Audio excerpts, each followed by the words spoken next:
Hey guys, welcome to Get Busy Watching. I'm your host, Honest Dan. Let's talk movies. Relax, be cool, cause if you don't, you'll act like a fool, so be cool. First time back at the cinemas, baby, and here's my proof. I haven't been back to the cinema since June, when The Conjuring 3 came out. Anyway, that's proof that nobody needed, so let's keep things back on track.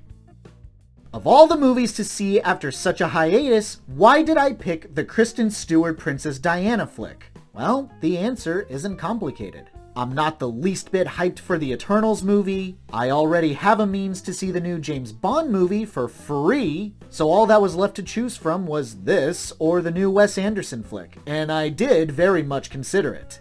Ultimately, I decided Anderson was too easy to like and support and preferred to take a chance on the underappreciated Kristen Stewart. Yes, I am aware that she sucked in Twilight, but you know what? Everyone sucked in Twilight. Because Twilight sucked! The script, the visual effects, the directing, the source material, it's all awful! So, here we be. Yet another Princess Diana flick, but I have high hopes for this one. This is my honest opinion of Spencer.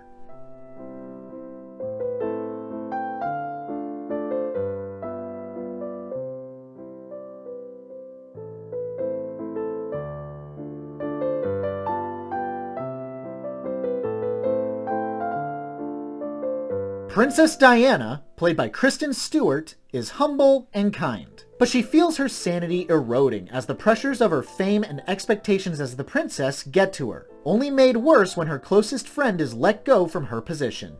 Just in case you were curious about the title Spencer, it's in reference to a scarecrow from Diana's childhood that she and some other neighborhood kids nicknamed Spencer.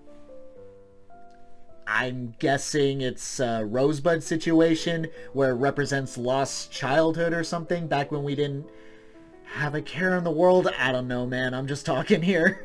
Wait, what? Oh, it's her maiden name? Hey, pal. You just blowing from Stupid Town?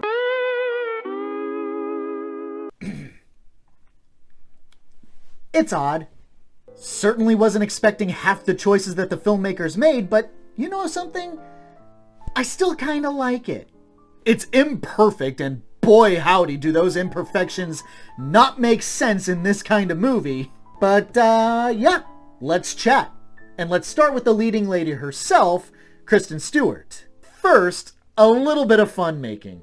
Her performance can be kind of breathy and very stagey, if that makes any sense. What I mean is, her line deliveries are like, "Oh, I'm so lost. Oh, I'm so British. Oh, I'm sure this is how British people breathe when they talk." You know, kind of like that with the movements and everything, all big and stagey. It was very distracting and unintentionally funny. I honestly couldn't tell you if that was just her or if it was a directing flub.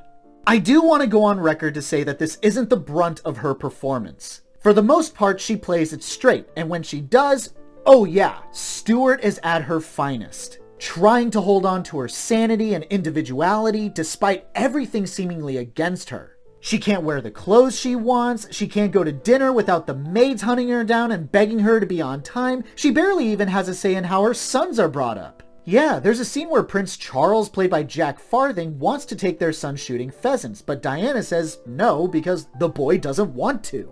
The stress and frustrations are completely understandable, and even those acts of defiance don't seem all that rewarding as something else comes along to spoil the moment. I said, leave me alone! One of the more puzzling things that was thrown into this was just how artsy-fartsy it could get. And if you're confused as to what exactly that means, so am I, but that's why we're here. Let's talk about it.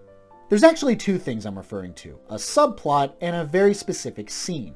The questionable subplot, Diana seems to be haunted by the ghost of Queen Anne Boleyn. She read a book by her, about her, I don't remember. I just know that she pops up every so often screaming cryptic warnings, regrets, something to that effect. And the one artsy scene I alluded to is toward the end where she's about to make, let's just say a very bad decision, but then a montage of her childhood, scenarios that we haven't actually seen play out. It's just a whole lot of strange imagery. And then decides to not do the thing. I have no idea what the filmmakers wanted to say with this, or maybe I have to see it a second time to fully comprehend it. I'd be down.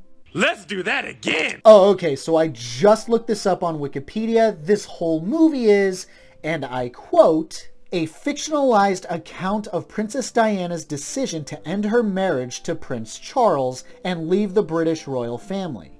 Right, so audiences are not supposed to take this literal. News to me.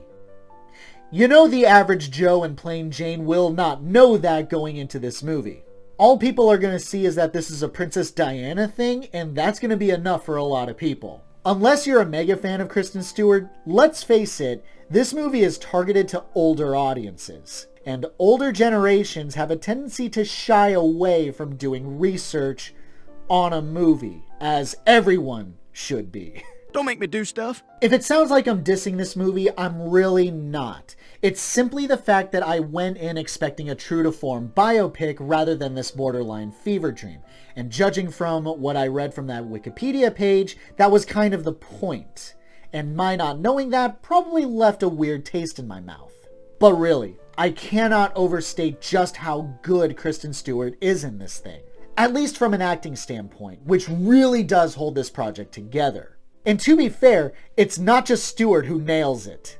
Co-starring alongside her are Sally Hawkins, love that girl, and the living legend himself, Timothy Spall. Spall plays this hyper-loyal dude who takes his job of making sure all the royal affairs are working like clockwork really seriously. He's an insistent and pushy bloke, but not unlikable. In fact, as only Spall can pull off, he has this air of intimidating class. When he gives you a hard stare, you know he means business. Think Paddington if he was posh and had a military background. And all of a sudden, I really want to see Saving Private Paddington. And Hawkins, a true breath of fresh air. Not even talking about the movie, just as a person. Hawkins seems like she could just light up a solar system. Anywho, she really is a great presence in this, both for the audience and Diana. I want to say they're childhood friends, could be wrong. Hawkins' character seems to know about Spencer the Scarecrow, but Diana is at peace when they share screen time. Then of course, she gets fired from her job only to reappear toward the end. Without giving anything away, that was a hilarious scene. This is definitely not a true-to-form biopic, so please do not go into this expecting a faithful portrayal of Diana's life. It's not meant to be taken at face value, so if that's something that you're looking for, this may not be for you. But if you're a fan of Kristen Stewart and don't mind a biopic that's a little different from everything else, then yeah, I do recommend this. My honest rating for Spencer, a strong 3 out of 5. Thanks so much for watching, you guys. I really appreciate it. Have a great day. Stay safe and healthy out there. Hope to see you soon.